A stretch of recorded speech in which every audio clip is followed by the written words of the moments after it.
Suasana sebelum terbit matahari di sebelah barat, suasananya begini tuan-tuan sekalian. Manusia semua akan bangun pagi. Apabila kalian bangun pada pagi itu, macam biasa kita solat subuh, masih gelap. Selalunya jam 7 sudah cerah.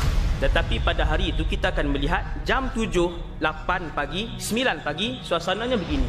Kita pun tengok, ini sudah jam 9. Jadi kita pun tengok ke langit, oh mungkin nak hujan kot. Masa berlalu, pukul 10, pukul 11, masih gelap. Ini bukan hujan ni. Tidak ada awan yang gelap, tidak. Ini bukan hujan. Maka ketika itu kita tahu, boleh jadi ini adalah tanda yang disebut oleh Rasulullah. Boleh jadi. Kita pun tunggu lagi. Selepas pukul 1, suasana masih gelap. Tok Bilal datang masjid apa semua. Nak azan ke tidak ni? Azan. Wahai Bilal yang belajar ilmu hadis tentang kiamat, azan. Kita pun solat macam biasa walaupun gelap. Manusia ketika itu sudah pun berkumpul di banyak tempat. Masing-masing tanya, ni apa yang berlaku ni? Maka kita akan tengok dalam berita sebagainya, fenomena alam yang tiada huraian. Sekarang ini pun Allah sudah tunjukkan banyak fenomena alam yang tidak boleh dirungkai oleh sains dan ilmu. Kemudian tuan-tuan, kita pun akan tengok manusia sudah mula berbincang di masjid, orang dah mula riuh.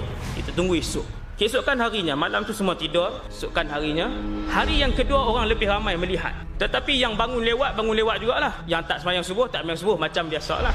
Hari kedua bila kita bangun, jam 7, jam 8, suasana gelap seperti ini. Ketika itu, yakinlah kita dengan hadis Nabi SAW bahawasanya dalam masa sehari ataupun 2, matahari akan terbit daripada sebelah sini. Apabila hari kedua kita pun tengok masih gelap sampai jam 10, sampai jam 11. Gelapnya adalah seperti gelap malam yang matahari tidak keluar. Gelap itu sama ada 2 atau 3 hari, bukan 3 hari confirm. 2 atau, sebab ada 2 pendapat, ada 2 hadis. Tuan-tuan, kita pun bangun pada hari yang keempat. Kalau kita ambil pendapat hadis yang mengatakan bahawa 3 hari gelap itu, seluruh manusia bangkit pada ketika itu dan mendapati inna syamsa qad tala'at minal gharbi. Seluruh penduduk bumi ini akan melihat matahari itu terbit daripada sebelah barat. Apabila matahari terbit di sebelah barat, orang ramai akan menjerit, itu dia, matahari sedang terbit di sebelah barat, kata Rasulullah. Semua beriman ketika itu. Seluruh penduduk bumi ketika itu beriman kepada Allah, baru mereka yakin.